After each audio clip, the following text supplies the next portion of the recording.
तारणम्। नमो सिद्धानं नमो आयर्यानं नमो वज्रायानं नमो लोके सहस्राहुनम्।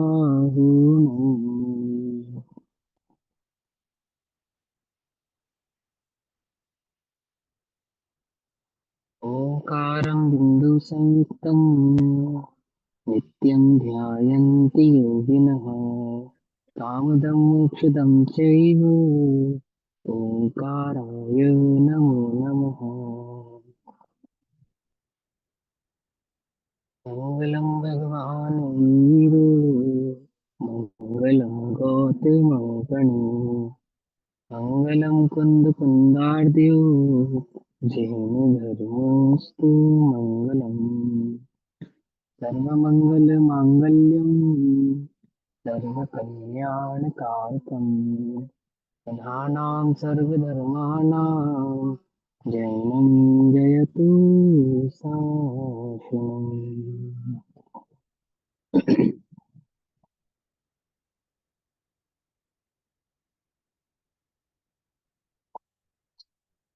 सज्जयति परं ज्योतिः समं समस्तैरनन्तपर्याये दरतपणतलैव सकला प्रतिफलति पदार्थमालिका यत्र।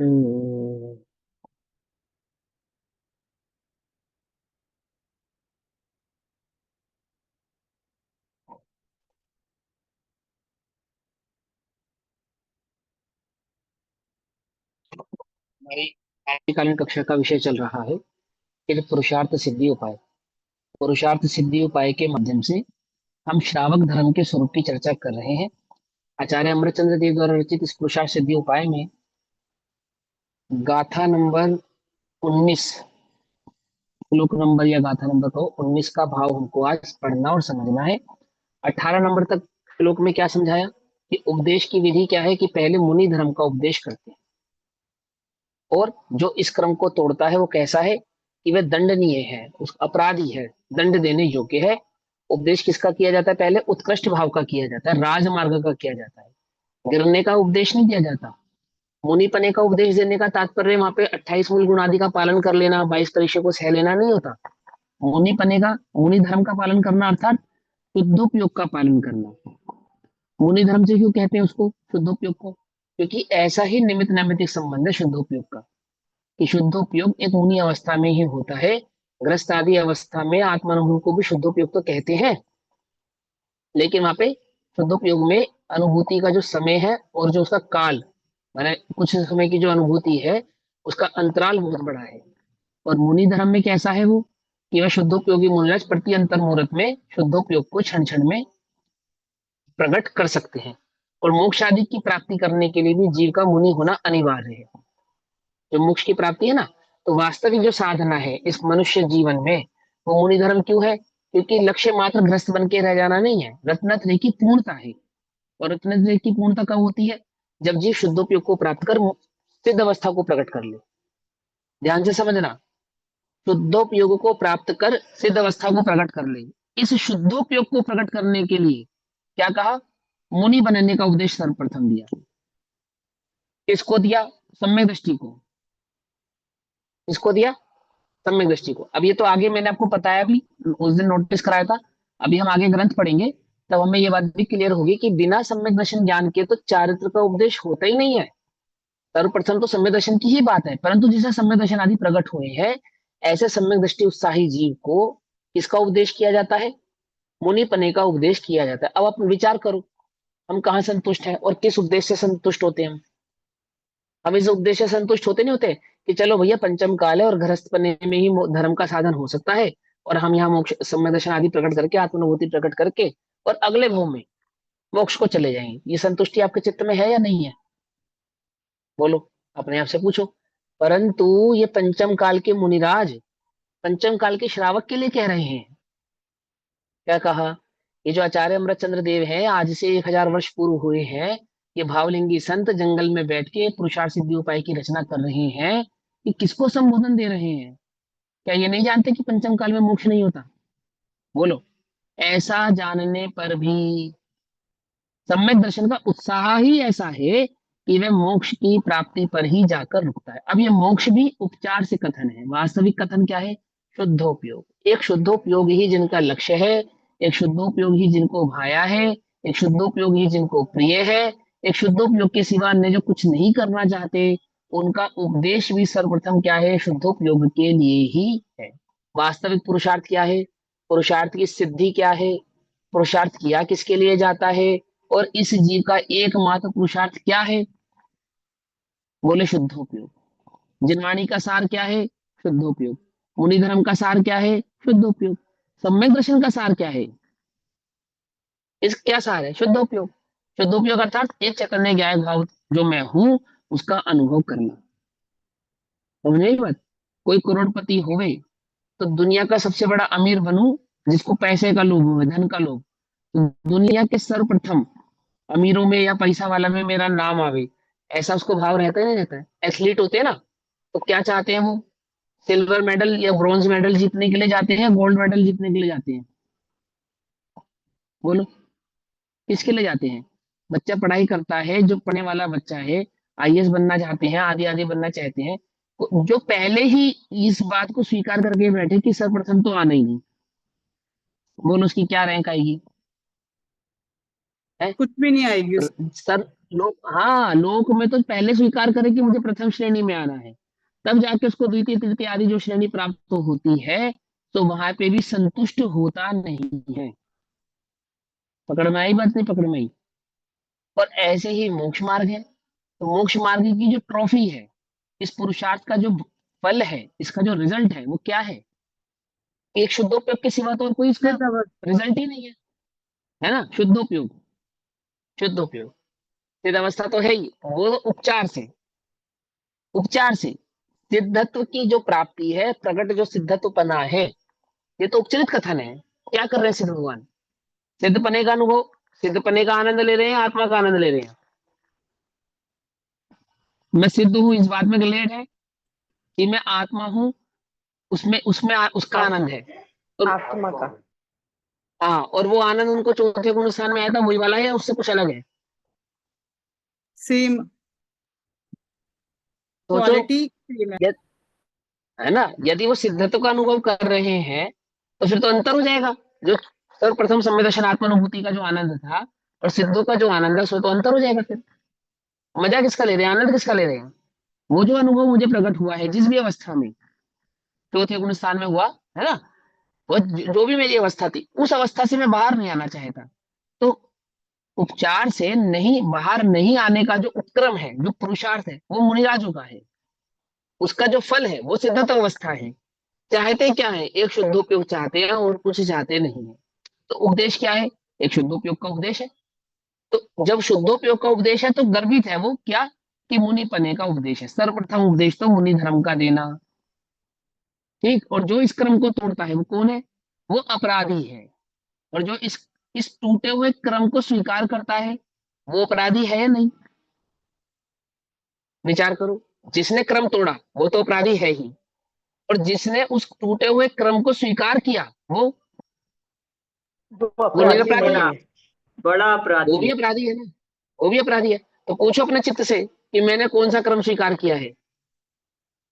पूछो, कहाँ संतुष्ट हूं मैं? क्या मैंने ऐसा भावना, क्या मेरी चित्त की भावना ये नहीं है कि पंचम काल में मुनि हुआ नहीं जाता और गृहस्थ में रहकर ही धर्म साधन किया जाता है, और बस मुझे सम्य दर्शन प्राप्त हो जाए, इससे अधिक मुझे कुछ और नहीं चाहिए।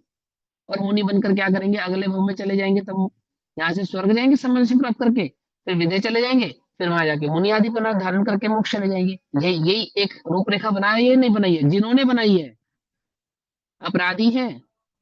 वे सम्यक दर्शन के अधिकारी नहीं है, वे मोक्ष मार्ग के अपराध अधिकारी नहीं है, अपराधी है। क्या कहा? समझ में बात? समझ में? और निशंक कौन होते हैं? आचार्य कुंद कुंद की भाषा में कहे तो, आचार्य कुंद कुंद देव की शैली में कहे तो, कि शंका अपराध रहित, जिनको शंका नहीं होती है, शंका रहित। करते नहीं, अपराध जो करते नहीं, ये तो अपराधी है।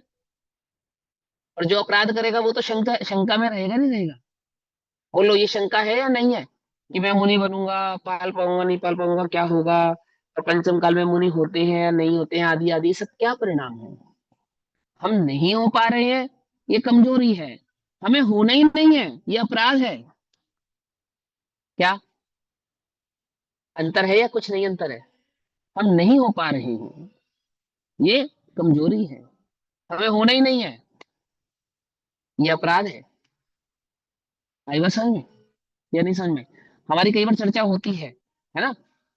तो तुम ऐसा मानते हो कि पंचम काल में मुनि नहीं होते। मैंने कहा हम तो ऐसा कदापि नहीं मानते। तो तुम मुनि क्यों नहीं बने? कि हम तो चाहते हैं मुनि होना। किसने कहा आपसे मुनि नहीं होना चाहते? कौन कहता है? ये कौन अफवाह फैला रहा है इस बात की कि मुमुक्षु मुनि नहीं होना चाहता? सच्चा मुमुक्षु के हृदय से देखो, कब धन्य सो अवसर पाऊं जब निज में ही रम जाऊं। मैं तो चाहता हूँ, अभी अभी अभी हो जाना चाहता हूँ, और नहीं हो पा रहा हूं तो संतुष्ट नहीं हूं। अपराध है ये मेरा, दंडनीय अपराध है, और मैं इस दंड को स्वीकार करता हूँ। मिलना चाहिए मुझे दंड। क्या है दंड? मैं दुखी हूं वर्तमान में, ये दंड है मेरा। हूं तो सुख का सागर, हूं तो सुख का सागर। सोचो, तुम्हारे पास करोड़ों रुपया हो, अरबों रुपया हो, और तुम्हारी एक छोटी सी मिस्टेक के कारण सरकार तुम्हारे बैंक का वो पैसा सीज कर दे, फ्रीज कर दे अकाउंट। अब बोलो, क्या हो तुम? वो अरब रुपया तुम उसमें से एक रुपया भी इस्तेमाल नहीं कर सकते, क्योंकि तुमने गलती की है, देशद्रोह किया है तुमने। उस देशद्रोह के अपराध में क्या हुआ? तुम्हारी सारी संपत्ति का क्या कर लिया गया? हरण कर लिया गया सरकार द्वारा। कितनी संपत्ति थी तुम्हारी? अरबों रुपया बैंक में सीज है, केस चल रहा है तुम पर। एक रुपया भी तुम यूज नहीं कर सकते उसके अंदर से। बोलो, सुखी हो या दुखी? अब तुम अपने को अरबपति अनुभव कर रहे हो या नहीं कर रहे हो? बोलो, कैसा अनुभव हो रहा है तुम्हें? एक मुमुक्षु जीव की तो ये स्थिति है। अपने अरब रुपए का, अर्थात अपने अनंत गुणों का मैं निधान हूं, ऐसी दृष्टि होने पर भी ओह, उस सुख के सागर को मैं भोग नहीं पा रहा, भोग नहीं पा रहा। कुछ बात समझ में आई या नहीं आई? और जो संतुष्ट है, उसे तो खबर ही नहीं है। क्या कहा? अपराधी है वो तो।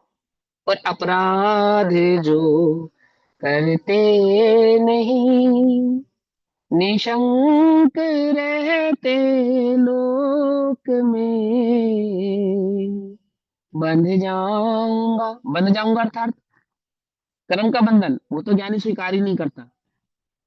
बंध जाऊंगा अर्थात कि कोई मुझे दुखी कर सकता है इस विश्व में, इस जगत में कोई मेरे दुख का कारण है या नहीं है? है या नहीं? बोलो, है ही नहीं। बंध जाऊंगा ऐसी कभी चिंता न उसे के हुए है। आई बस समझ में? बंध यानी दुख, बंध यानी दुख। बंध ऐसा नहीं कि आठ कर्म मुझे बांध लेंगे, चार गति 84 लाख योनियों में घूमूंगा, और परद्रव्य मुझे दुखी करेगा और देह मुझे दुखी करेगी, ऐसा नहीं। कर्म का उदय मुझे दुखी करेगा, ऐसा नहीं। बंध जाऊंगा अर्थात तीनों लोकों में परमाणु मात्र भी मेरे दुख का कारण नहीं है। ये समझ में आ गया उसको? कोई शंका नहीं है। बोलो, कहाँ जाऊं? कहाँ नहीं जाना चाहता ज्ञानी? कहाँ नहीं जाना चाहता? बोलो, कहाँ नहीं जाना चाहता? मालूम? मैं कहीं जा नहीं सकता अपने स्व चतुष्टय को त्याग कर, ऐसी दृष्टि हुई है उसको। चाहूं तो नहीं जा सकता, इसलिए जाना नहीं चाहता। क्या उसने उसने वो व्यर्थ का विकल्प त्याग दिया है क्या? कि मैं अपने स्व चतुष्टय का त्याग नहीं करता ना, तो कहीं जाने का विकल्प ही त्याग दिया है उसने। इसलिए कहाँ है वो? अपने स्व चतुष्टय में विराजमान है। ये उसको कहा शुद्धोपयोग। कोई शुद्धोपयोग के सिवा अन्य कुछ चाहता नहीं है। जो इस क्रम को तोड़ते हैं, वे तो अपराधी है ही। जिन्होंने इस टूटे हुए क्रम को स्वीकार कर लिया है, वे भी अपराधी हैं। आई बात समझ में? अब देखो क्या कहते हैं 19वें नंबर के श्लोक में आचार्य अमरचंद्र देव कहते हैं, अक्रम कथनेन यतः प्रोत्साहमानोति दूरमपि शिष्यः, अपदेपि सम्रतृप्तः प्रतारितो भवति तेन दुर्मतिना। दुर्मतिना। अब देखो क्या कहते हैं, बहुत सुंदर श्लोक है, ध्यान से समझना। और अपने चित्त में, हमारे चित्त की भूमि में यदि ये दोष है तो हमें इसे निकालना चाहिए। आई बात समझ में? हमने तो पढ़ लिया 18वें नंबर के श्लोक में कि जिसने मुनि धर्म का उपदेश पहले ना करके श्रावक धर्म का उपदेश पहले किया है वो अपराधी है, हम संतुष्ट हो गए। और जिसने मुनि धर्म के भाव को पहले ग्रहण ना करके श्रावक धर्म को ग्रहण करके उसमें संतुष्ट हुआ है, वो अपराधी है या नहीं है? वो भी तो अपराधी है या नहीं? है ना? आया तुम्हारे चित्त में ये विकल्प कि नहीं मुझे तो मुनि होना है? बोलो, क्या विकल्प है हमारे चित्त में कि नहीं वो सम्यक दर्शन प्रकट करके और वो बस अपन तो मुमुक्षु गृहस्थ ही ठीक है। और अगले भव में जब हमको क्या मिलेगी, वो वज्र ऋषभ नाराज सैनन देह मिलेगी ना, तब हम मुनि होंगे। तब होंगे ना, वज्र ऋषभ नाराज सैनन के साथ होंगे। अभी हमारी देह कमजोर है, अभी कैसे होंगे? अरे देह बुद्धि त्यागी, तो देह कमजोर है, ये कहाँ से आया भाव? ये कहाँ से आया भाव? बड़े ध्यान से समझना। ये जो स्यादवाद की तलवार है ना, तलवार, ये दुधारी तलवार है। सही से नहीं चलाओगे तो क्या होगा? क्या होगा? कर्म नहीं कटेंगे, गर्दन कटेगी, गर्दन। मिथ्या तो नहीं जाएगा। ये अपना ही घात करेगा। अपने घातिया कर्मों को क्या करेगा? पुष्ट करेगा। कहा ना जिन वचनों को क्या उपमा दी? जल के समान, बरसात के जल के समान। कि जैसे बरसात का पानी आम्र वृक्षों में जाकर मिठास आदि को प्राप्त होता है, ऐसे ही वे बरसात का पानी नीम आदि वृक्षों में जाकर कड़वाहट को प्राप्त हो जाता है ना? ऐसे ही जिन वचन को सुनकर भव्य जीव तो अपने आत्म कल्याण कर लेते हैं, और अभव्य जीव उन्हीं जिन वचनों को सुनकर अपना घात कर लेते हैं। ऐसा कैसे कर लेते हैं? जिन वचन सुन के घात हो जाता है, जब सियादवाद भाव समझ में नहीं आता है तो जीव अपने मिथ्यात्व को ही पुष्ट कर लेता है, एकांती हो जाता है, निश्चयभाषी हो जाता है, व्यवहाराभासी हो जाता है, उभयाभासी हो जाता है। आई बस समझ में? नहीं समझ में? कौन हो तुम, नीम हो या आम्र का वृक्ष? क्या हो? ये वृक्ष तो है ही नहीं, लेकिन जो शुद्धात्म है ना हम, आत्मभाव है ना, उसमें जो जिन वचन है वो कैसे है? इस शुद्धोपयोग को पुष्ट करने वाले होने चाहिए। समझे? मिथ्यात्व को पुष्ट करने वाले नहीं। ठीक, चलो अब सुनो। अन्वयार्थ। अन्वयार्थ का मतलब होता है तोड़ तोड़ के अर्थ को समझना, अन्वय करके। यतः, जिस कारण से, तेन, उस, दुर्मतीना, दुर्बुद्धि के, अक्रम कथनेन, क्रम भंग कथन रूप उपदेश करने से, जिसको क्रम का उपदेश का क्रम ज्ञात नहीं है, ऐसे अज्ञानी के उपदेश क्रम को भंग करके उपदेश करने से क्या होता है कि अत्यंत, अति दूरम, अत्यंत दूर अर्थात अत्यधिक, प्रोत्साहमानोपि, उत्साहवान होने पर भी, अर्थात जो जीव उपदेश सुनने आया था, जो जीव उपदेश सुनने बैठा था, वो धर्म के प्रति कैसा था? अति उत्साहवान था, अति उत्साहवान। और ऐसा अति उत्साहवान जीव कदापि प्रथम बार में ही मुनि धर्म का उपदेश सुनकर मुनि धर्म ग्रहण कर सकता था, शुद्धोपयोग को प्राप्त कर सकता था। परंतु उस दुर्मति के उपदेश के कारण क्या हुआ? वह निचली अपद में ही, जो है उसका वास्तविक पद नहीं था, ऐसे अपद यानी कि नीचे पद में ही संतुष्ट होकर रह गया। आपने सुना होगा कई जगह कि जो जो कुगुरु होता है वो कैसा होता है? उसको दूर से ही त्याग देना चाहिए। क्यों त्याग देना चाहिए कुगुरु को? कुगुरु को गुरु बनाने से उत्तम है गुरु ही ना बनाना, ऐसा कहा। क्या कहा? उपल कुगुरु नाव को, है, उपल नाव, हाँ, पत्थर की नाव। उपल नाव, पत्थर की नाव, कि कुगुरु को गुरु बनाने से तो अच्छा है आप गुरु ही ना बनाए। बोले क्यों? क्योंकि जहां संतुष्ट नहीं होना है वह कुगुरु आपको उस भाव में संतुष्ट कर देता है। और एक बार जीव यदि गलत भाव में संतुष्ट हो गया तो फिर उस जीव का उत्थान यानी कि बढ़ना, आगे बढ़ना अति दुर्निवार हो जाता है, बड़ा मुश्किल हो जाता है। जो खोजी है उसकी खोज बंद हो जाती है। जो सही मार्गों को पकड़ने निकला था, सही मार्गों को जानने निकला था, जो उत्साहित था, उसका उत्साह कहाँ हो जाता है? क्या हो जाता है? विलय, विलय को प्राप्त हो जाता है। देखो आप देखो, कोई कार्य आप उत्साह से पूर्वक करो तो कैसा होता है, और कोई कार्य आप निरुत्साह से करो तो कैसा होता है? एकदम माइंड मेकअप कर कर अच्छे से बिल्कुल फ्रेश मूड में और वस्तु स्वरूप समझने के लिए आप बैठो जिस दिन स्वाध्याय में, उस दिन स्वाध्याय कैसा लगता है? और जिस दिन थके थके से और आधे नींद और आधे बस और ठीक है आलस उदास में बैठो, उस दिन स्वाध्याय कैसा लगता है? तो आपको लगता है ना, अरे भैया आपने बहुत अच्छा पढ़ाया। भैया ने नहीं पढ़ाया, आज तुम्हारा मूड फ्रेश था। और आज मजा नहीं आया, तो मजा क्यों नहीं आया? मैं थोड़ी कोई पढ़ाने वाला हूँ। भविभागन वच जोगे वशाए, क्या अर्थ है इसका? भव्य जीवों के भाग्य से, है ना, वचन जिन वचन फिरते हैं, ये तो जिन वचन पढ़ रहे हैं। हाँ, हमारे वचन थोड़ी है, हमारे वचन थोड़े ही है, जिन वचन है। वो रेडियो में लता मंगेशकर की आवाज सुनो, तो रेडियो की आवाज है या लता मंगेशकर की? बोलो, आवाज किसकी है? लता रेडियो में मंगेशकर। किसी का, हाँ किसी का गाना सुनो आप, तो वो उसकी, उस गायक की आवाज है, वो रेडियो की आवाज है, किसकी आवाज है? वो गायक। वो मजा आनंद किस में आ रहा है? वो जो स्वर है, वो जो गीत लिखा है, वो जो गीतकार है, वो उसका आनंद है, उसको श्रेय जा रहा है, या उस रेडियो को श्रेय जा रहा है? श्रेय किसको जा रहा है? ये बात ठीक है कि रेडियो की आवाज खराब होगी, गला फटा होगा। भैया लेकिन आप उसमें निमित्त तो बनते हैं। हाँ, कह तो रहा हूँ, वो बात अलग है कि रेडियो का गला फटा होगा। तो अच्छी आवाज भी अच्छी नहीं आएगी। कहा तो सही। लेकिन वो श्रेय किसको गया, वास्तविक श्रेय किसको गया? वो रेडियो का, उसमें क्या है? बस रेडियो ठीक होना चाहिए, इतनी सी बात है। श्रेय रेडियो का क्या है उसके अंदर? हम क्या है? क्या है? रेडियो है, उससे ज्यादा कुछ नहीं है। हाँ, छल ग्रहण नहीं करना, शुद्धात्मा है, हमें पता है हम क्या है। ये तो उदाहरण है, अजीब द्रव्य से हम उदाहरण दे रहे हैं। क्या रेडियो है? ये वचन तो जिन वचन है, जिन वचन है। ये किसी भी काल में क्या नहीं होते, क्या नहीं होते? राग को पुष्ट करने वाले नहीं होते हैं, बोर करने वाले नहीं होते हैं। ये तो जीव को उत्साहित करने वाले ही होते हैं। अब तुम अच्छे से प्रोत्साहित होकर बैठो। अब क्या हुआ? कुगुरु की शरण में आने से क्या हुआ? वो गलत जगह पे क्या हो गया? संतुष्ट हो गया।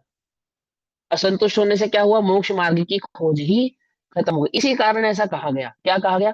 कि भैया गुरु बना, कुगुरु को गुरु बनाने से उत्तम है कि गुरु ही ना बनाया जाए। कुगुरु की शरण नहीं ग्रहणी चाहिए, अर्थात जिन्हें वस्तु स्वरूप की सही खबर नहीं है, ऐसे जीवों से वस्तु स्वरूप के प्रतिपादन को नहीं समझना चाहिए, नहीं सुनना चाहिए, दूर से ही त्याग देना चाहिए।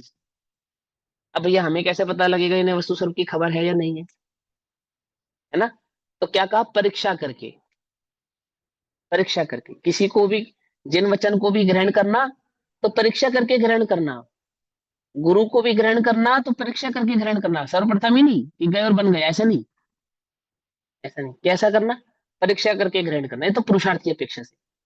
और ऐसा भी होता है, बिना परीक्षा के भी गुरु, अच्छे गुरु मिल जाते, सच्चे गुरु मिल जाते, है ना? ऐसा होता नहीं होता?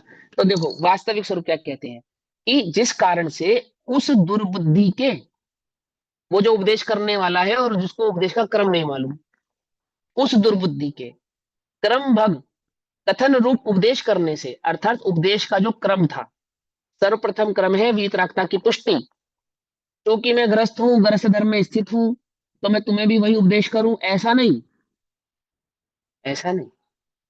क्योंकि भैया भैया रुपया कमाओ, पैसा कमाओ, और फिर भी तुम्हें सम्यक दर्शन हो सकता है। बोलो, हो सकता है या नहीं हो सकता है? हो सकता है, तथापि गुरु ऐसा उपदेश नहीं करते, नहीं करते। आई बात समझ में? देखो, ये तो मैं पढ़ूंगा ही, पेज नंबर 49 पे। ये देखो, इसमें लिखा है, धर्म के प्रेमी श्रावक। मिला?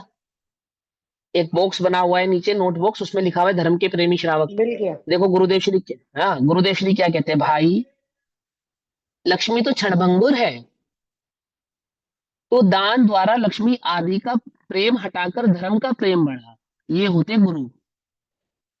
वो गुरु नहीं होते कि तुम्हें धन त्यागने की आवश्यकता नहीं है। देखो, देखो चक्रवर्ती, भरत चक्रवर्ती, 6 खंड की विभूति 96,000 रानियों के बीच में भी कैसे है? आत्मानुभवी है। हाँ, हो सकता है, उसका निषेध नहीं है, लेकिन उस भावना को वे पुष्ट करते नहीं है। गुरु का लक्षण क्या है? धनार्थी, धन की जिसको बुद्धि है, धन की जिसको इच्छा है, ऐसे जीव को आत्मा की रुचि होती नहीं है, सम्यक दर्शन प्रकट होता नहीं। शास्त्र में यह उपदेश है कि गृहस्थी को सम्यक दर्शन हो सकता है, उसका निषेध नहीं, लेकिन जिसको गृहस्थ पने की रुचि है उसको सम्यक दर्शन होता नहीं है। समझ में आई बात? नहीं समझ में आई? जो गृहस्थ बनने की रुचि को पुष्ट करे, गृहस्थ में रहने के फायदे गिनाए। और इससे अच्छा तो तुम गृहस्थ में बने रहो। देखो भैया, मुनि में तो देखो कितने दोष हैं, और पंचम काल है, और पंचम काल में मुनि नहीं हुआ जाता, और आदि आदि। ये जो उल्टा पाठ पढ़ा रहे हैं उसका निषेध कर रहे हैं आचार्य देव। ये पंचम काल के ही साधु हैं। इनके गुरु 1000, इनसे भी 1000 वर्ष पूर्व अष्टपहुड़ लिख कर गए हैं। इनके आचार्य अमरचंद्र देव के जो गुरु है ना, आचार्य कुंद कुंद देव, आचार्य अमरचंद्र से 1000 वर्ष पूर्व एक ग्रंथ लिख के गए। क्या नाम? अष्टपहुड़। वो अष्टपहुड़ इन अमरचंद्र देव ने पढ़ा या नहीं पढ़ा? पढ़ा या नहीं पढ़ा? वो अष्टपहुड़ हमने पढ़ा या नहीं पढ़ा? हमने भी पढ़ा। वो अष्टपहुड़ अमरचंद्र देव ने पढ़ा, और गाथा नंबर 18 और 19 लिखी, किसकी? पुरुषार्थ सिद्धि उपाय की। और क्या लिखा?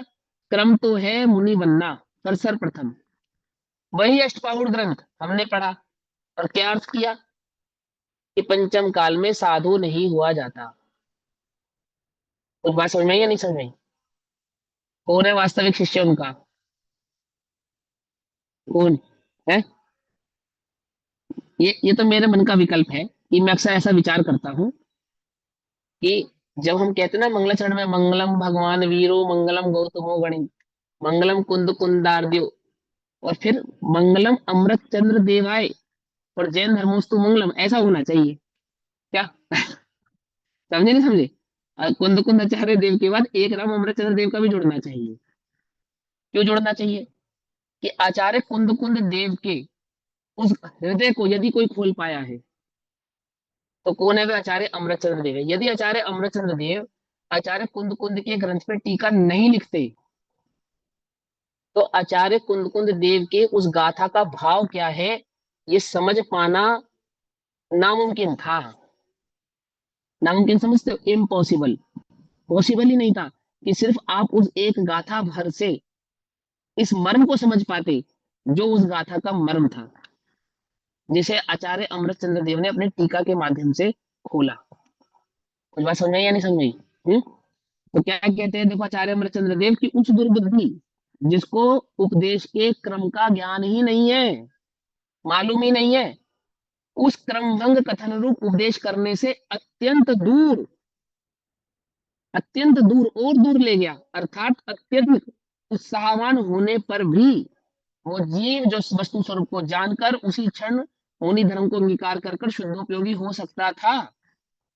ऐसे दुर्बुद्धि का उपदेश सुनकर शिष्य तुच्छ स्थान में ही अपदे अपि अपदे अपि अपद में आचार्य अमरचंद्र देव ने समय सार में कहा, इदम पदम। क्या कहा? यह तेरा पद है, यह तेरा पद है। कौन सा पद बतलाया उन्होंने? कौन सा पद बतलाया? कौन बताएगा? आत्मख्याति टीका में इदम पदम किसको कहा?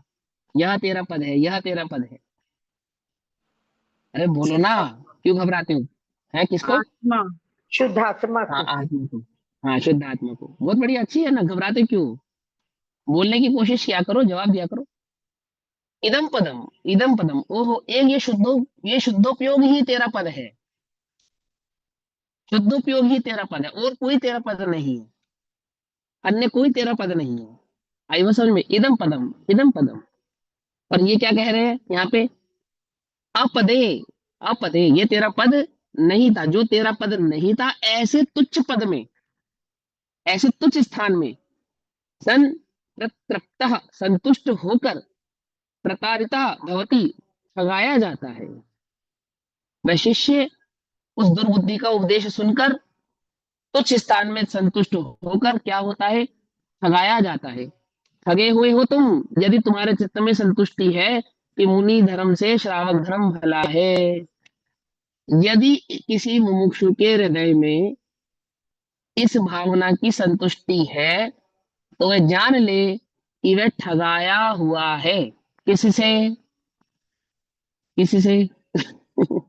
अपने आप अपने से। ही स्वयं के अभिप्राय से। हाँ, अपने ही स्वयं के अभिप्राय से ठगाया हुआ है। वह मिथ्यात्व जो अनादि से उसे ठग रहा था ना, उसी मिथ्यात्व ने अब रूप बदल कर दूसरे तरीके से ठग लिया। समझे नहीं समझे? ऐसा। टीका क्या कहता है, यतः तेन दुर्मतीना अक्रम कथनेन शिष्यः प्रताड़ितः भवति। जिस कारण से उस मंद बुद्धि वाले उपदेशक द्वारा अनुक्रम को छोड़कर कथन करने से सुनने वाला शिष्य ठगाया जाता है। अब देखो, जो सम्यक दृष्टि शिष्य होता है, जो आत्मानुभवी शिष्य होता है, वह तो कदापि ठगाया जाता नहीं है। तो भी आचार्य ने कहा कि शिष्य ठगाया जाता है, ऐसा कहा ना आचार्य ने ऐसा। तो क्यों कहा? जो पहले सम्यक दृष्टि होगा वो तो ठगाया नहीं जाएगा। तो देखो, ये व्यवहार की शैली है ना, कथन की शैली है। ऐसा कोई हलुकर्मी जीव जो निकट भवी हो और कदापि तुम्हारे वास्तविक उपदेश से सम्यक दर्शन को प्राप्त कर तत्काल ही मुनि अवस्था को ग्रहण करने वाला हो। ये बात तो पक्की है कि मुनि व्रत को ग्रहण करने से सर्वप्रथम जीव सम्यक दर्शन को ग्रहण करता है। ये नियम है, ये क्रम है। जो बिना सम्यक दर्शन ज्ञान के मुनि पद आदि को ग्रहण करते हैं, वे वास्तविक मुनि नहीं है। उल्टा नहीं पकड़ना, हाँ, उल्टा भाव नहीं पकड़ना है ना। परंतु यह तो क्रम ही है। यदि वो जो उपदेश करता वास्तविक उपदेश करता होता, सच्चा उपदेश करता होता, सही उपदेश करता होता, तो ये अति संभव भाव है, अति संभव, कि वो अनादि का मिथ्या दृष्टि उसी क्षण सम्यक दर्शन को भी ग्रहण करता और मुनि पद को भी ग्रहण करता। लेकिन उस दुर्बुद्धि के उपदेश को सुनकर सम्यक दर्शन का तो पद हुआ ही नहीं, और मुनि पद से भी क्या हो गया, वे अति दूर हो गया।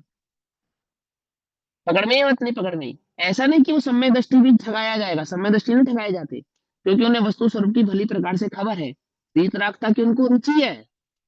लेकिन उपदेश ऐसा क्यों कर रहे हैं? बोलो, ऐसा ऐसा है नहीं कि सर्वप्रथम ही उपदेश सुना और सम्यक दर्शन ग्रहण किया और तत्काल ही मुनि दीक्षा ग्रहण कर ली। बोलो, ऐसा होता है या नहीं होता? ऐसा होता है ना। और दुर्बुद्धि उपदेश करने वाला कैसा है कि वह जो उपदेश सुनने वाला शिष्य है, सम्यक दर्शन का भी पात्र नहीं हो पाया और संतुष्ट और हो गया, अपने मिथ्यात्व में संतुष्ट और हो गया। पहले जो चीजें शुद्धोपयोग ही वास्तविक, हाँ, वास्तविक तो शुद्धोपयोग था। तो शुद्धोपयोग रूपी और आत्मानुभव को प्रकट करता वो तो हुआ ही नहीं, और जो मिथ्या मान्यता थी उसमें पुष्ट और हो गई, वो संतुष्टि और हो गई, इसको हो गई अब ये काम उसका। तो द्रविड़िंग मुनिराज की बात हो रही है भैया यहाँ, कोई सी दीदी भी बात। अज्ञानी की बात हो रही है, बस सिर्फ और सिर्फ अज्ञानी की बात हो रही है। ये जो मुनिराज है वो यहाँ पे, जो मुनिराज उपदेश दे रहे हैं, दीदी उपदेश करता मुनिराज है, ये कहाँ लिखा है?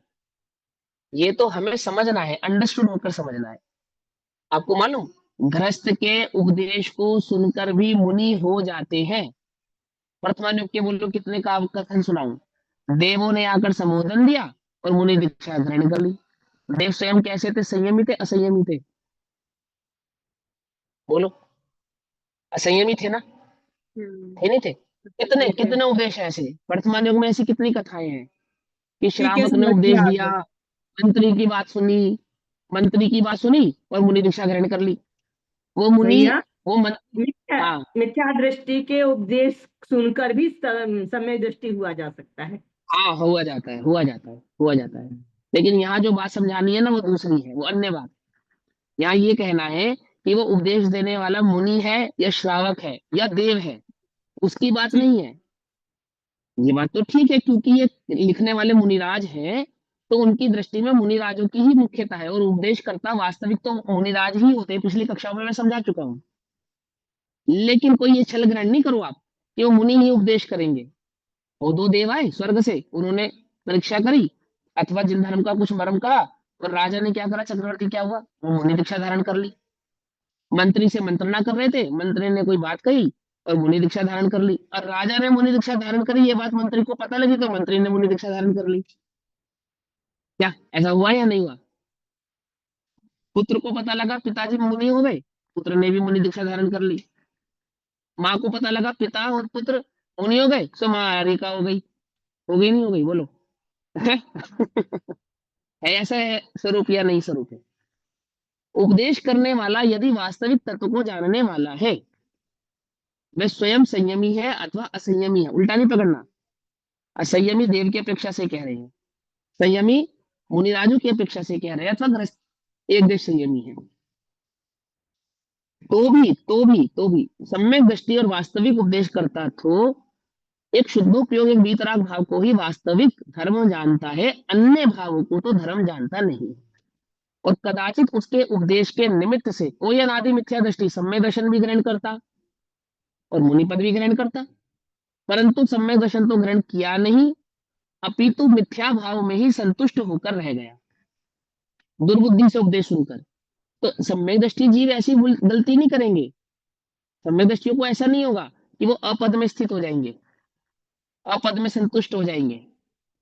ये किसकी अपेक्षा से कथन कह रहे हैं? हलुकर्मी जीव की अपेक्षा से, मंदकषय जीव की अपेक्षा से, जिसके चित्त में धर्म भाव धारण किया जा सकता था, जो धर्म के मर्म को जानने की योग्यता रखने वाला था, पर कदाचित इस दुर्बुद्धि के संपर्क में आने के कारण, इसलिए क्या कहते हैं, सत्संग शुद्धाचरण शुद्ध अभ्यास आत्म भावना ये नित्य होनी चाहिए।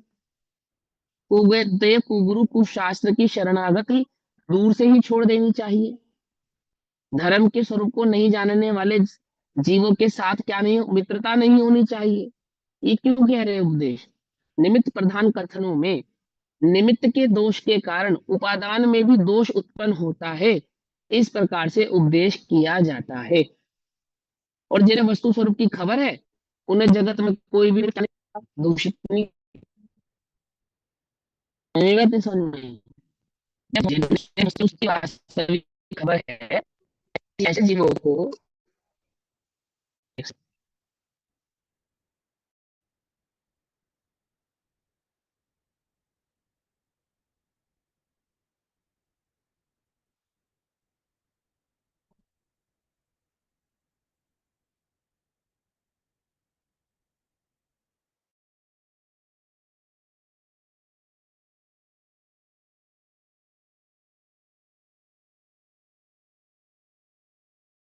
वस्तु स्वरूप की खबर की है, वे मुनि हो, वे गृहस्थ हो अथवा देव हो, वे क्रम को तो भंग करते नहीं।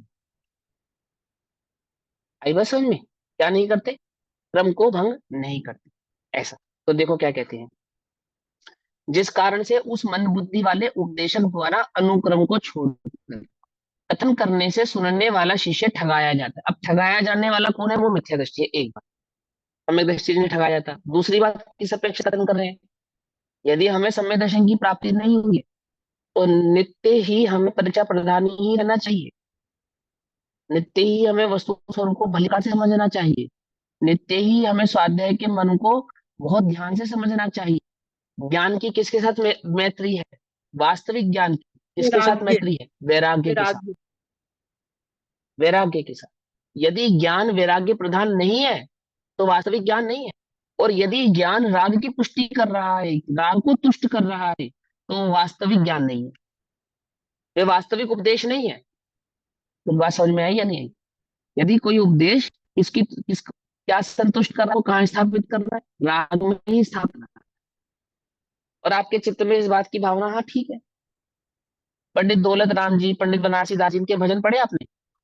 अरे जिया जगत होके की टाटी है, झूठा उद्यम लोक करत है, जामे निश दिन घाटी। अरे जिया जगत होके की टाटी। समझे नहीं समझे? है ना? वस्तु स्वरूप को बड़े ध्यान से पकड़ना। और हम ये पढ़ते हैं, सुनते हैं, अंतरंग में संतुष्ट कहाँ है? कहाँ है संतुष्ट? है ग्रस्त बने में, पर है या पदार्थ नहीं है? अब उल्टा भी मत पकड़ना। मुनि बनना अर्थात एकमात्र शुद्धोपयोग, एकमात्र अर्थात वहां मैं मुनि बनूं, 28 मूल गुण आदि का पालन करूं, आदि आदि करूं, ये तो सब उपचरित कथन है, उपचार से कथन है। समझे नहीं समझे? जैसे एक पिता अपनी पुत्री का विवाह के लिए विचार करता है, विचार करता है, मान लो वो गरीब है, तो भी विचार में जो उसकी पुत्री का विवाह होता है, विचारों में वो कैसा होता है? कैसा होता है ना? ऐसा होता है जैसे चक्रवर्ती की पुत्री का विवाह हो। क्या समझे? ये पिता समझ सकते हैं ऐसी बहुत अच्छे से इस बात को, है ना? कि जैसे एक चक्रवर्ती की पुत्री का विवाह हो, विचार में तो वह ऐसा ही करना चाहता है, नहीं कर पाता है कदाचित, तो यथार्थ शक्ति और आधार से करता है, लेकिन भावना क्या है उसकी? भावना तो उसकी ऐसे ही है ना, जैसे एक चक्रवर्ती की पुत्री का विवाह हो, ऐसी मेरी पुत्री का विवाह हो। ऐसे ही ज्ञानी के चित्त में उस आत्मा के प्रति क्या है, एक शुद्धोपयोग किसी वर्ण कुछ नहीं है, नहीं कर पाता कदाचित। जहां है, जिस अवस्था में है, चौथे गुणस्थान पांचवें गुणस्थान में स्थित है, तो भी चाहता क्या है, एक शुद्धोपयोग के सिवा अन्य कुछ भाव है चाहता नहीं है। समझिएगा तो समझ ऐसा। तो क्या कहते हैं, पहले ही श्रावक धर्म का उपदेश सुनकर शिष्य क्यों ठगाया जाता है, उसका कारण कहते हैं। कैसा है शिष्य, अब वो शिष्य कैसा है जो ठगाया गया। अति दूरम प्रोत्साहमान अपि अपदे अपि संप्रतृप्त, अर्थात अत्यंत दूर तक जाने के लिए उत्साहित हुआ था। उसका वह जो भाव था धर्म उपदेश को सुनने के प्रति, वह कैसा था, अति उत्साह हो, इतना उत्साह था कि वह वस्तु स्वरूप को जानकर तत्काल ही सम्यक दर्शन प्रकट कर कर सीधा मुनि धर्म को प्रकट करता, रुकता नहीं बीच में कि पहले श्रावक होता फिर मुनि होता, ऐसा नहीं। क्या करता, वह जो अति उत्साह जीव था, वो जो वस्तु स्वरूप को सुनने के लिए प्रेरित हुआ था, वस्तु स्वरूप उसका उत्साह ऐसा था कि वस्तु स्वरूप को जानकर सम्यक दर्शन प्रकट कर कर अभी शुद्धोपयोग को प्राप्त होता। लेकिन इस दुर्बुद्धि के कारण क्या हुआ कि उपदेश के क्रम को नहीं जानने वाले के कारण वह अपद में ही संतुष्ट हो गया। क्या कहते हैं, तो भी अपद जो तुच्छ स्थान उसमें ही संतुष्ट हुआ है। तो तुच्छ स्थान में संतुष्ट हुआ है, अर्थात आत्मा में संतुष्ट नहीं हुआ है, क्योंकि आत्मा में संतुष्ट होता तो शुद्धोपयोग से नीचे कुछ नहीं चाहता। बात समझ में आई नहीं। यदि आत्मा में संतुष्ट होता तो एक शुद्धोपयोग के सिवा दूसरी कोई भावना नहीं रखता, फिर नहीं चाहिए उसे कुछ और, फिर कुछ और नहीं चाहिए। लेकिन वो संतुष्ट हो गया, कहाँ संतुष्ट हो गया, मंद कषायों में, श्रावक पने में, या पज्जई मूढ़ा पर्याय की मूर्ता में संतुष्ट हो गया। क्या है वो, सम्यक दृष्टि है क्या, मिथ्या दृष्टि है ना। क्रम को बड़े ध्यान से समझना, सम्यक दर्शन का क्रम तो सर्वप्रथम है, लेकिन वह सम्यक दर्शन कैसा था कि वो रत्नत्रय की पूर्णता को प्रकट करने वाला होता। लेकिन ये रत्नत्रय की पूर्णता तो छोड़ो, शुरुआत भी नहीं हो पाई, अपद में संतुष्ट हो गया। सम्यक दृष्टि अपद में स्थित है, अपद में संतुष्ट है क्या है, ज्ञान ही तो उनका एकमात्र पद है, और तो कोई पद नहीं है। इदम पदम, इधर आओ, यही तुम्हारा पद है, यही तुम्हारा पद है। पुकार रहे ना मुनिराज, तो क्या कहते हैं, संतुष्ट हुआ। इस शिष्य के अंतरंग में इतना अधिक उत्साह हुआ था कि यदि प्रथम ही मुनि धर्म सुना होता तो मुनि पदवी ही अंगीकार करता, परंतु उपदेश दाता ने उसको प्रथम ही श्रावक धर्म का उपदेश दिया, अतः उसने उसे ही अंगीकार कर लिया। फलतः मुनि धर्म से वंचित ही रह गया, और इस वास्ते उस उपदेश दाता को इस विधान के लिए दंड देना योग्य है। आई बात समझ में। और दंडित इस धर्म क्षेत्र में एकमात्र एक अज्ञानी ही है, बस। ज्ञानी के तो भोग भी निर्जरा के कारण है। ये सुनकर मिथ्या दृष्टि को बड़ा आनंद आता है। क्या कहा, ये सुनकर मिथ्या दृष्टि को क्या आता है, बड़ा आनंद आता है, बड़ा मीठा सकते हो। सम्यक दृष्टि से पूछो उसको कैसा लगता है, उसको ऐसा लगता है जैसे मानो किसी ने मेरी इंसल्ट की हो, अपमान किया हो। भट्टी में कुछ चढ़ते बात समझ हुए, में नहीं भट्टी है। में चढ़ते हुए, भट्टी में चढ़ते हुए के हाँ समान लगता है उसको। हाँ, है ना, वो अपमान है, अपमान। ज्ञानी और भोगी, क्या है ज्ञानी का, क्या है ज्ञानी का, अपमान है। हमें मालूम चल जाए हमारे राष्ट्रपति या हमारे प्रधानमंत्री जी बीड़ी पीते हैं, ये पता चल जाए हमें, फिर कैसा लगेगा हमें, है? लगेगा नहीं लगेगा, थोड़ा अजीब कि अरे भैया, और राष्ट्रपति को प्रधानमंत्री को पता चले, सारी दुनिया को पता लगे मैं बीड़ी पीता हूँ, तो उसको कैसा लगेगा, सम्मानित होगा अपमानित होगा, ऐसा सोचेगा कि इतना अरब, इतना पूरे देश का मालिक होके एक पैसा की बीड़ी पीता, कितना निष्प्रही है, ऐसा विचार करेगा कोई। चाहे तो सिगार पी सकता है, क्या पीता है, बीड़ी पीता है, क्यों, ऐसा विकल्प करेगा कोई, कोई कोई नशा प्रेमी ही ऐसा सोच सकता है क्या, कि उसकी जगह मैं होता तो सिगार पीता। वो क्या पीता है, वो बीड़ी पीता है। लेकिन जिसको नशा प्रिय नहीं है, उसकी दृष्टि में कैसा है वो, है, दोषी है या नहीं है ना। ऐसे ही ज्ञानी के भोग निर्जरा के कारण, मिथ्या दृष्टि को तो बड़ी रसपूर्ण लगती है ये बात। अच्छा जी, ज्ञानी के तो भोग भी निर्जरा के कारण है, ये बढ़िया है, पहले ज्ञानी हो जाऊं भोग भोगूंगा। पर ज्ञानी का कुछ, क्यों भैया, ज्ञानी को भोग दुखमय लगते, भोगना नहीं चाहता। समझ में बात नहीं, समझ में? कष्ट नहीं कब रहता, धन्य सो अवसर कष्ट पाओ, नहीं। जब निज में ही रम जाओ, है ना। उसकी मुख्यता को समझो, उपदेश की मुख्यता को समझो। यहाँ 19 श्लोकों में इस पुरुषार्थ सिद्धि उपाय ग्रंथ की भूमिका समाप्त होती है। भूमिका अर्थात उपदेश तो हमें मुनि पने का ही करना था, उपदेश तो हमें रत्नत्रय मार्ग का ही करना था, एक शुद्धोपयोग का ही करना था, यही साधन क्रम अवस्था। है ना। वास्तविक क्रम यही है कि हम तुम्हें सम्यक दर्शन ज्ञान चारित्र की पूर्णता का उपदेश देवें। हम चाहते हैं कि तुम एक मुनि पद को अंगीकार करके एकमात्र शुद्धोपयोग के सेवी हो, भोगी हो, यही यही एकमात्र हमारा भाव है। परंतु जो तुम इस शुद्धोपयोग को प्राप्त कर नहीं पा रहे हो, इस मुनि पन्ने को, मुनि धर्म को अंगीकार नहीं कर पा रहे हो, तो हम तुम्हें भोगने का उपदेश तो देंगे नहीं, पांच पाप की प्रवृत्ति का उपदेश तो देंगे नहीं, ये हमारी मजबूरी है। इसीलिए अब हम तुम्हें श्रावक बने का उपदेश करते हैं। आचार्य रामचंद्र क्या कहते हैं कि मैं तो ये चाहता हूं कि तुम मुनि हो जाओ, ये गृहस्थ वरस के चक्कर में मत पड़ो।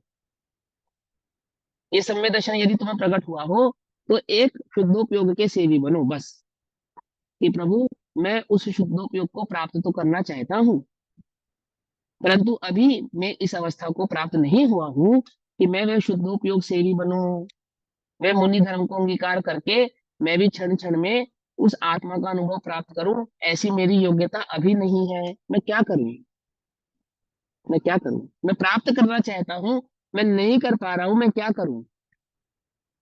तो हम मजबूरी वश, आचार्य अमरचंद्र देव क्या कहते हैं, मजबूरी है ये हमारी, सेकंड ऑप्शन, मजबूरी वश, कि हम तुमको मजबूरी वश क्या कर रहे हैं, श्रावक धर्म का उपदेश करते हैं।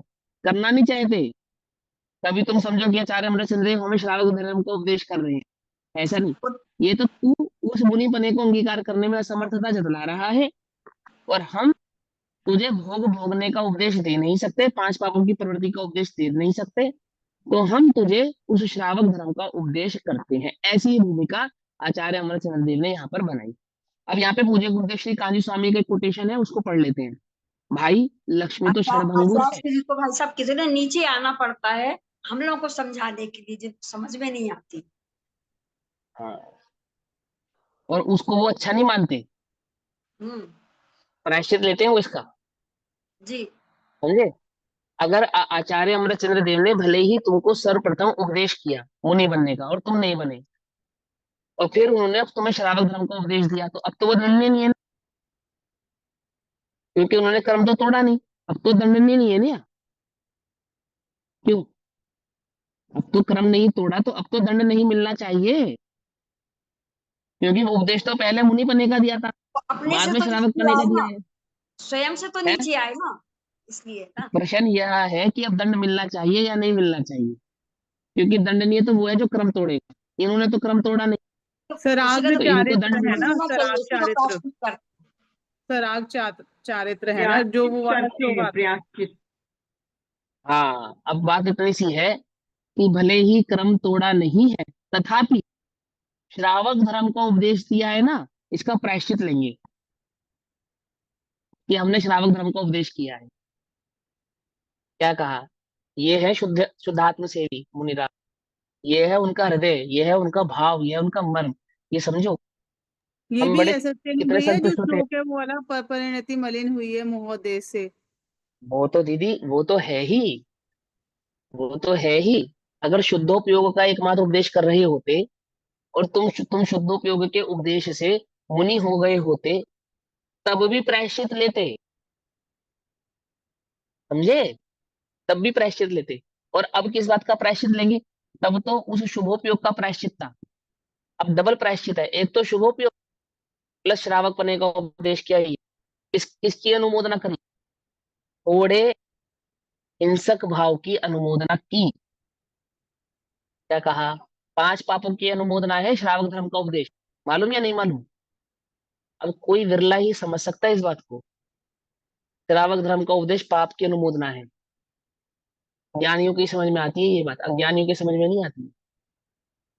समझ में आई बात है? समझ में आई?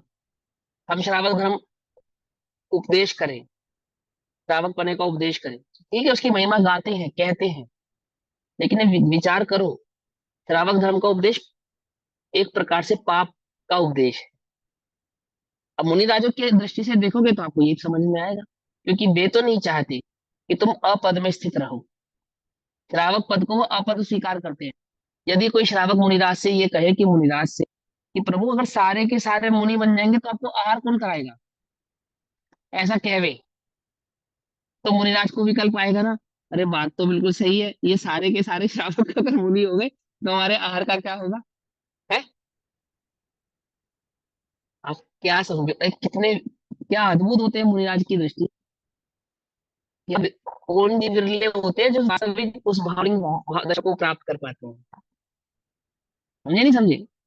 कर्ण भर भी आहार का विकल्प नहीं है, चिंता नहीं है, उसकी चिंता नहीं है। पर्याय की स्वतंत्रता, वस्तु स्वरूप के मार्ग को जानकर जिनका एकमात्र वो एक आत्मा ही है, शुद्ध आत्मा ही है, उन्हें इस बात की विकल्प, इस बात की चिंता नहीं है कि आहार मिलेगा या नहीं मिलेगा, इस दृष्टि से कि आहार कौन देगा, इसलिए आहार का उपदेश कर रहे हैं, आहार का उपदेश नहीं करते हैं। कोई ये समझे कि वे श्रावक पने का उपदेश इसलिए कर रहे हैं कि श्रावक उनको ठीक से आहार कराएगा, आदि आदि बनेगा, उनकी व्यवस्था बनाएगा, इसलिए वो मुनि धर्म उपदेश कर रहे हैं श्रावकों का। अरे भैया, प्रायश्चित है उनके लिए, वो ऐसी भावना नहीं है, उनकी मजबूरी है वो कि उन्हें श्रावक पने का उपदेश करना पड़ता है। भाई बस समझ में? ऐसा तो क्या कहते हैं भाई, लक्ष्मी तो क्षणभंगुर है, तो दान द्वारा लक्ष्मी आदि का प्रेम हटाकर धर्म का प्रेम बढ़ा। जिसे धर्म का उल्लास होता है उसे धर्म प्रसंग में तन मन धन खर्च करने का उल्लास आए बिना नहीं रहता। धर्म की शोभा किस प्रकार बढ़े, धर्मात्मा किस प्रकार आगे बढ़े, और साधर्मियों को कोई प्रतिकूलता हो तो वो कैसे दूर हो, ठीक, ऐसा प्रसंग विचार कर श्रावक उसमें उत्साह से वर्तता है। ऐसे धर्म के प्रेमी श्रावक को दान के भाव होते हैं। ये तो दान की मुख्यता से कहा। और गुरुदेव का एक वचन बहुत प्रसिद्ध है कि ए सेठ धूड़, धूड़ के सेठ, इसका सेठ है तो धूल का, धूल के सेठ बकरी, बकरी के पेट में मैं करता फिरेगा, ऐसा कहते नहीं कहते? क्या कहना चाहते हैं उस सेठ से कि धन की बुद्धि छोड़ और आत्मा की बुद्धि ला, आत्म बुद्धि प्रकट कर। पकड़मई नहीं पकड़मई, एक शुद्ध उपयोग के सिवा अन्य कुछ ज्ञानी को सुहाता नहीं है, ऐसा। अब श्रावक धर्म व्याख्यान श्लोक नंबर 20 से प्रारंभ करते हैं सम्यक दर्शन अधिकार के माध्यम से। जो जीव मुनि धर्म का भार उठाने अंगीकार करने में असमर्थ है कि प्रभु आप तो चाहते हैं मैं मुनि हो जाऊं, और मैं भी चाहता हूं कि मैं मुनि हो जाऊं, मैं भी चाहता हूं, परंतु मैं समर्थ नहीं हूं, परिणामों के कारण, देह के कारण, आदि आदि के कारण, अथवा अपनी अयोग्यता के कारण मैं समर्थ नहीं हूं। उसके लिए आचार्य श्रावक धर्म का व्याख्यान करते। वहां श्रावक को धर्म साधना में क्या करना चाहिए, अर्थात धर्म साधन में, अर्थात उस शुद्धोपयोग को वह प्राप्त करे, उसके लिए वह क्या करे। वह जो मुनि धर्म अभी अंगीकार नहीं कर पा रहा है, कालांतर में उस मुनि धर्म को प्रकट करने के योग्य बने, उसके लिए क्या करे। पकड़ में बात, धर्म साधन में क्या करना चाहिए उसका व्याख्यान किया जा रहा है। तो ये श्रावक लेफ्ट पेज भी पढ़ा धर्म आपने भैया, 50 नंबर का पेज दीदी, ये पढ़ना ही ज्ञान चार और पुरुषता ज्ञान, पढ़ना। हाँ बहुत सुंदर है ये वाला श्लोक ले लो, अच्छा है बहुत। चलो कोई बात नहीं, अभी पहले ये भाव भूमिका समझ लो। तो क्या कहते हैं कि श्रावक धर्म का उपदेश श्रावक बनने के लिए नहीं किया जाता, मुनि बनने के लिए किया जाता है ना।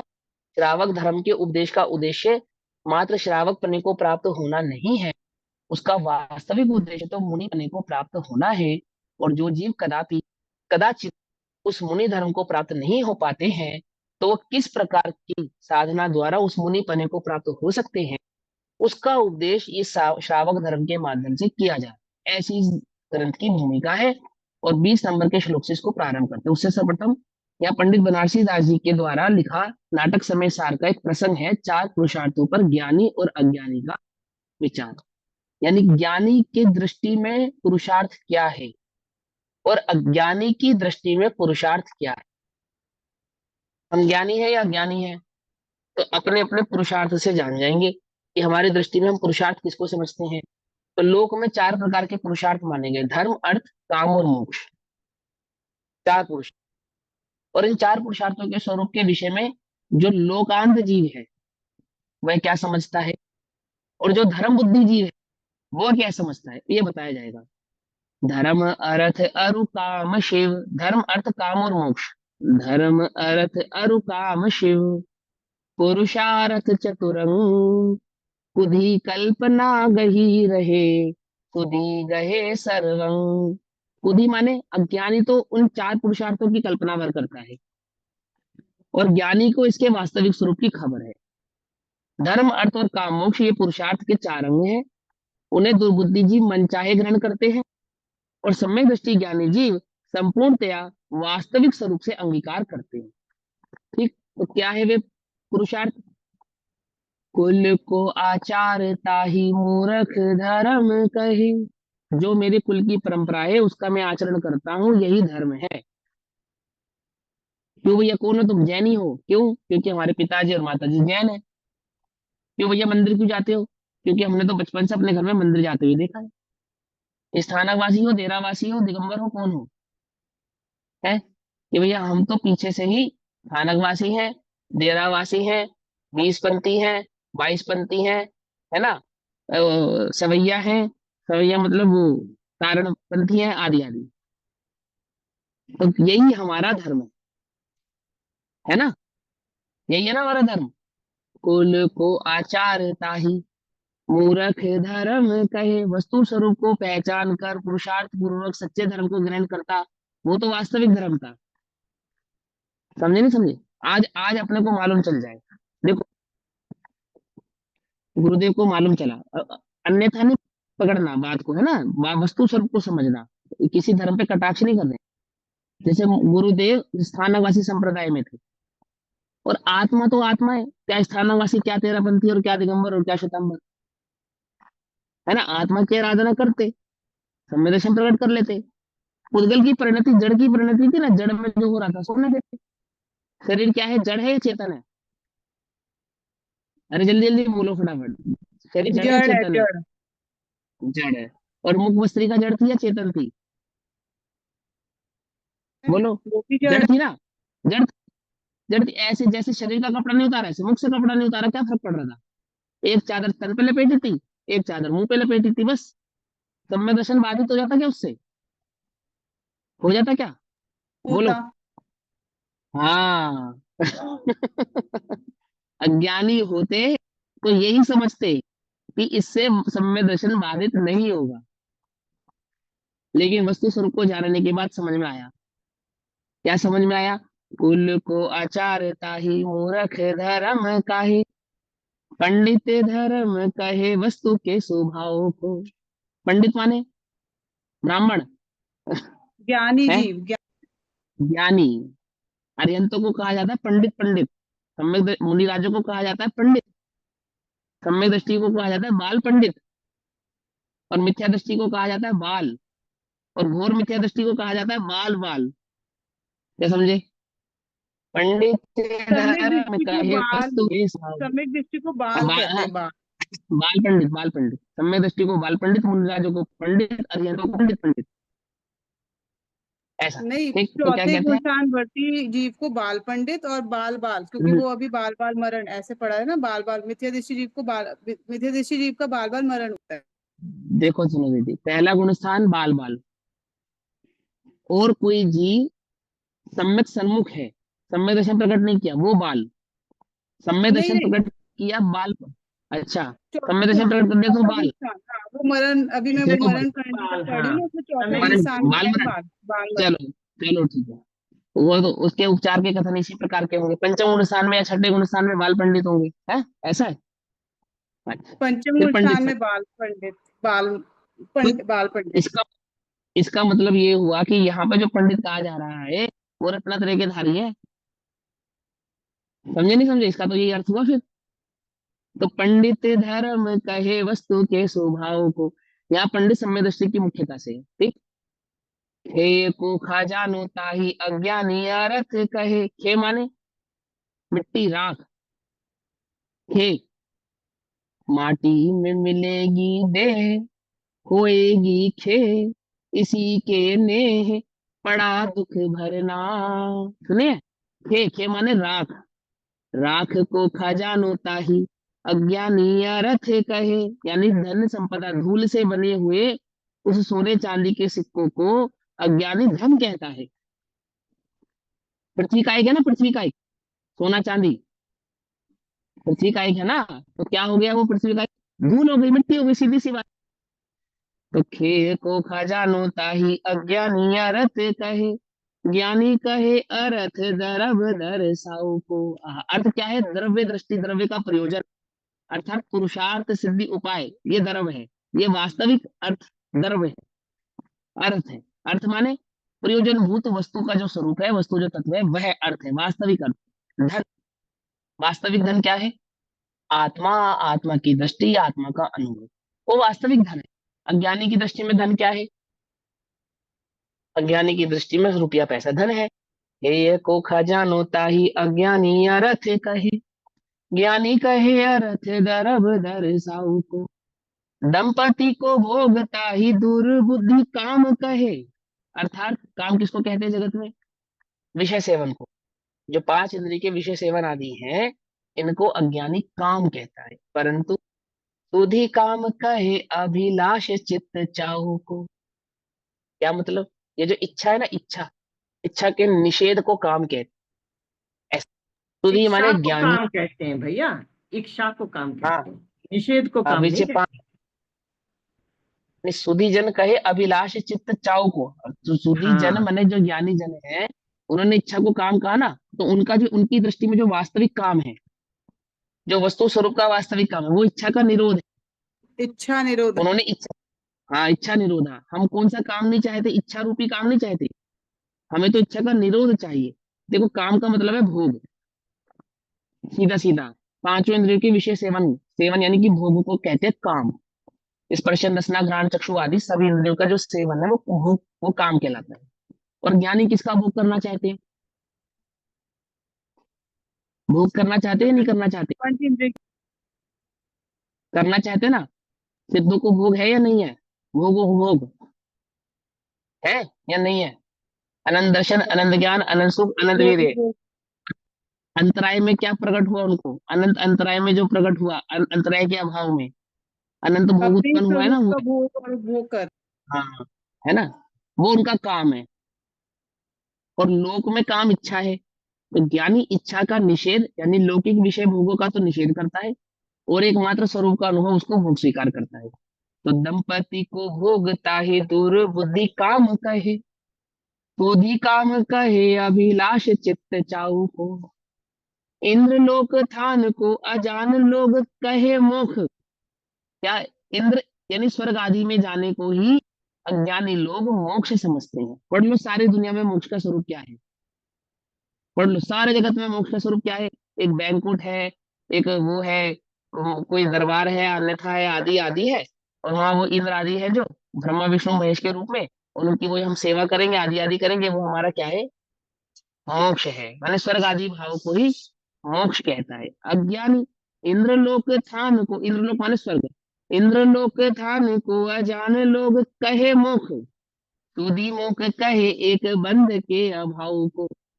अर्थात एक बंध स्वरूप से छूट जाने का नाम, 8 कर्म से मुक्त हो जाने का नाम ही सुधी जन यानी ज्ञानी जनों की दृष्टि में एक मोक्ष है, अन्य कुछ नहीं। ऐसा 4 पुरुषार्थ। तो चारों ही प्रकार के पुरुषार्थों में एक आत्मा ही मुख्य है, अन्य कोई भाव मुख्य नहीं है ज्ञानी की दृष्टि में। अज्ञानी लोग कुल पद्धति स्नान चौका आदि को धर्म कहते हैं, और पंडित लोग वस्तु स्वभाव को धर्म कहते हैं। अज्ञानी लोग मिट्टी के ढेर, सोने चांदी आदि को द्रव्य कहते हैं, परंतु ज्ञानी लोग तत्व अवलोकन को द्रव्य कहते हैं। अज्ञानी लोग पुरुष स्त्री के विषय भोग को काम कहते हैं, ज्ञानी आत्मा की निष्क्रियता को काम कहते हैं। ठीक। और अज्ञानी स्वर्ग लोक को बैंकुट मोक्ष कहते हैं, और ज्ञानी लोग कर्म बंध नष्ट होने को मोक्ष कहते हैं। इस प्रकार पंडित बनारसी दास के नाटक समयसार के बंद अधिकार में खंड नंबर 13-14 में इस भाव को प्रस्तुत किया गया है।